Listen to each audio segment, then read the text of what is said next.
সাধারণত বড় বড় যোগগুলো করতে গেলে হাতে রেখে যোগগুলো করতে হয়। আজ এমন একটি কৌশল আমি শেখাবো যাতে হাতে না রেখেই খুব সুন্দরভাবে আমরা যোগফলটা করতে পারি। তাহলে চলুন হাতে না রেখে কিভাবে যোগ করা যায় সেটা দেখা যাক। প্রথমতই হাতে না রেখে যোগ করার ক্ষেত্রে আমরা একটু দেখব, এই দিক থেকে যোগ করবো। 8 আর 9 যোগ করলে কত হয়? 8 আর 9 যোগ করলে হয় 17। আমরা এইভাবে লিখবো 17।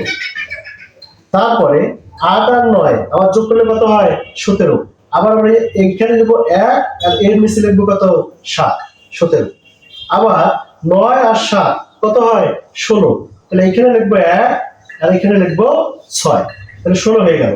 এখন দেখেন আমরা যোগটা করব হাতে না রেখেই। তাহলে 6 নাম্বার, 7 আর 1 8, 7 আর 1 8 আর 1 নাম্বার। দেখছেন কি মজার বিষয়? আমি যোগটা করে ফেললাম অথচ হাতে কোনো কিছুই রাখলাম না। এটাই হচ্ছে হাতে না রেখে যোগ করার কৌশল। আপনারা এভাবে বাসায় ট্রাই করে দেখতে পারবেন, হাতে না রেখে এভাবে যোগ করতে পারবেন ইনশাল্লাহ।